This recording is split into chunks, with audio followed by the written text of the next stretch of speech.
New at 4, an unwelcome milestone in the war with Iran. According to AAA, gas prices in Omaha have crossed the $4 a gallon threshold.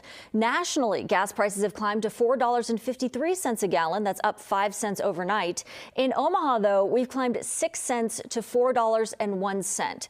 That's now 50% higher than when the war started just over 2 months ago. This all comes as President Trump is